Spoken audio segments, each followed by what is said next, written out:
Di atas arena, seorang petarung bertopeng kera menjadi bulan-bulanan bagi lawannya. Para penonton menyoraki si kera yang makin tak berdaya dengan darah memenuhi muka. Akhirnya ia pun dilempar keluar sebagai pecundang yang kalah oleh kerasnya dunia.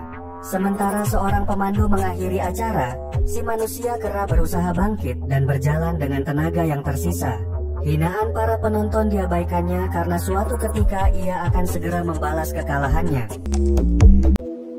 Di ruang istirahat, si manusia kera yang biasa dipanggil Kid, kemudian ditemui oleh Tiger si pemilik acara. Kid lantas meminta bayaran namun Tiger hanya memberinya separuh dari honor yang semestinya. Tiger berkata bahwa ia bisa memecat Kid kapan saja jika ia tak mau menerima. Kid tak bisa berbuat apa-apa atas perlakuan Tiger yang semena-mena. Ketika malam menjelang, Kid menunggu seseorang di sebuah bar. Televisi memberitakan seorang agamawan bernama Baba Shakti yang pengaruhnya makin besar. Kid seolah memperhatikannya dengan penuh amarah dan dendam. Perhatian Kid kemudian teralihkan oleh seorang anak yang datang. Ia menyerahkan sebuah ponsel berisi rekaman seorang perempuan. Perempuan tersebut bernama Queen yang adalah manajer dari gedung King yang terkenal, yakni tempat rahasia berkumpulnya para penguasa tanpa sorotan wartawan. Si anak menginformasikan bahwa Queen akan berada di sebuah kafe besok saat siang. Keesokannya, seorang pengemis lantas diutus untuk mencuri dompet sasaran. Dompet pun dengan cepat beralih tangan hingga akhirnya diterima oleh Kid yang menunggu santai. Dengan dompet yang ia dapatkan, kini Kid punya alasan untuk menemui si perempuan. Ia kemudian pergi ke kantornya dengan dikawal oleh keamanan. Kid menyerahkan dompet Queen dan menolak diberi imbalan uang. Yang ia minta adalah pekerjaan, namun Queen tentu tak mau menerima sembarang orang. Kid pun menunjukkan telapak tangannya yang rusak dan bersedia melakukan apapun asal dipekerjakan. Malam itu menjelang tidur, Kid kembali terkenang akan ibunya yang telah meninggal. Beliau pernah bercerita tentang Hanuman yang menginspirasinya untuk tetap hidup melawan penderitaan. Di hari pertamanya bekerja, seorang lelaki bernama Alfonso tiba-tiba mendatanginya. Alfonso curiga bahwa ia pernah melihat Kid entah di mana. Namun Kid berusaha mengelak dan menghindar dari pertanyaannya. Setelahnya di pasar tradisional, Kid melakukan transaksi rahasia yang mengantarnya kepada penjual senjata. Ia kemudian membeli satu pistol kecil yang mudah disembunyikan dan dibawa. Saat hendak mengantar makanan, Kid melihat Queen sedang memarahi seorang wanita. Kid terus masuk dan pura-pura bersikap biasa. Alfonso kemudian tiba yang mana ternyata ia adalah tangan kanan Queen yang sangat dipercaya. Hal tersebut membuat Kid tertarik sehingga ia pun langsung mengejarnya. Kid berkata bahwa ia bisa membuat uang Alfonso berlipat ganda, yakni dengan menaruh taruhan kepada lawannya karena nanti malam ia akan berlaga. Sebagai imbalan, Kid meminta kenaikan pangkat di tempat kerja. Alfonso pun langsung setuju atas kesepakatan bersama. Di atas ring, Kid sebagai manusia kera kembali dihajar secara membabi buta. Darahnya menetes dari luka di muka namun tetap bertahan menanggung derita. Akhirnya ia pun kalah dan pingsan sesuai janjinya. Sejak saat itu, Kid tak lagi bekerja di bagian dapur. Ia kini bertugas sebagai pelayan di ruang VIP di lantai atas, tempat di mana para politisi dan agamawan berkumpul demi memuaskan hasrat mereka. Para polisi dan bandar juga bekerja sama demi keuntungan bersama. Wanita dari berbagai negara pun disediakan dan siap melayani kapan saja. Kid dan Alfonso juga makin akrab sebagai rekan kerja. Alfonso mengajak Kid mengendarai bajainya yang sudah dimodif sedemikian rupa. Sepanjang jalan kenyataan hidup menjadi kian jelas antara si miskin dan si kaya. Beberapa hari setelahnya, Kid kebetulan melihat wanita yang pernah dimarahi oleh Queen di kantornya. Ia sedang melayani seorang lelaki kaya yang memaksanya untuk bercinta. Hal tersebut membuat Kid kembali dihantui oleh masa lalu tentang ibunya. Perasaan bersalah membuat Kid akhirnya berlari keluar untuk menenangkan jiwa. Saat ia masih bocah dahulu kala, desa kecilnya telah menjadi target penggusuran oleh negara. Para polisi tak segan menghajar para warga dan membakar rumah mereka. Kid masih ingat betul wajah sang polisi yang membunuh ibunya. Di luar sendirian, Kid kemudian didekati oleh seekor anjing jalanan. Ia pun memberinya makanan dari tong sampah yang sudah dibuang.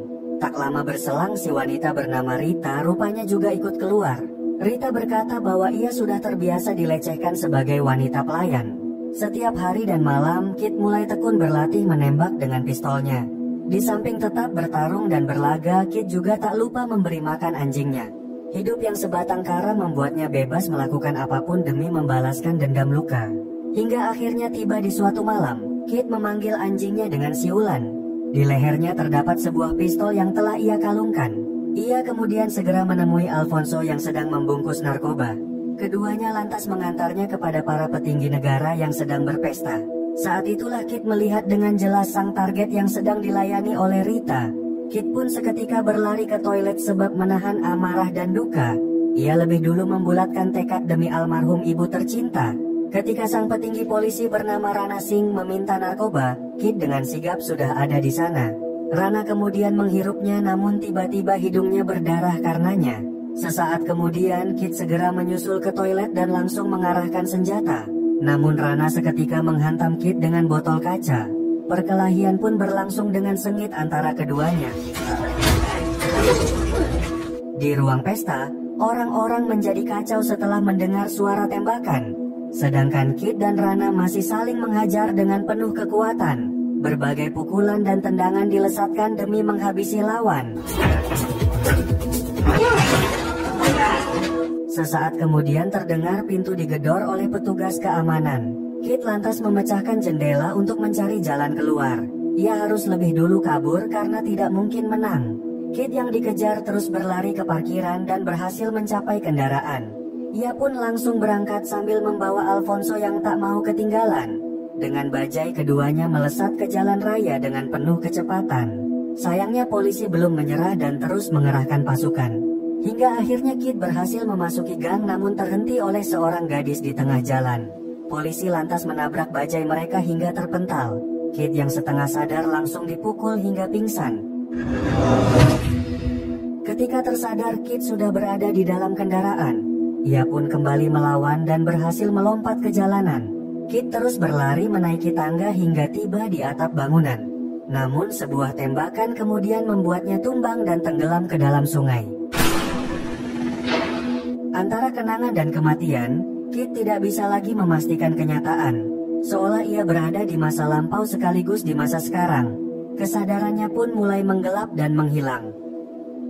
Ketika siuman, Kit menjadi heran melihat lukanya yang sudah diobati. Seorang lelaki kemudian menyapa dan memperkenalkan diri.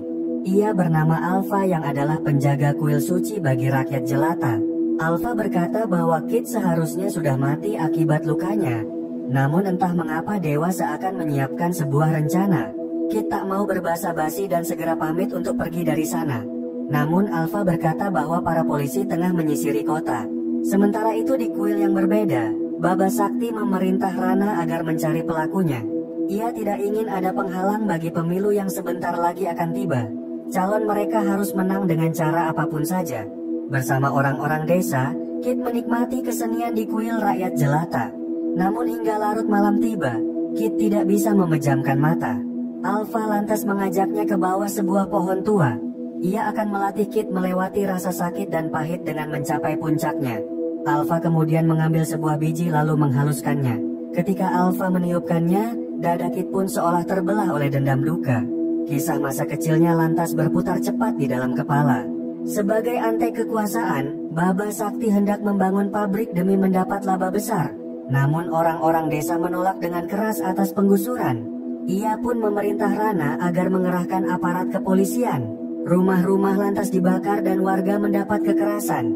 Di tengah kekacauan, Ibu Kit didatangi oleh Rana untuk dilecehkan.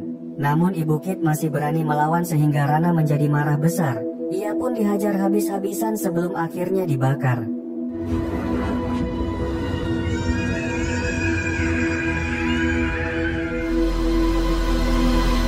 Ketika pagi menjelang, Kit mulai berusaha bangkit dari keterpurukan. Berhari-hari kemudian ia berlatih dengan keras untuk menghadapi pertarungan yang lebih besar. Orang-orang kuil merasakan semangatnya yang membara menuju perubahan.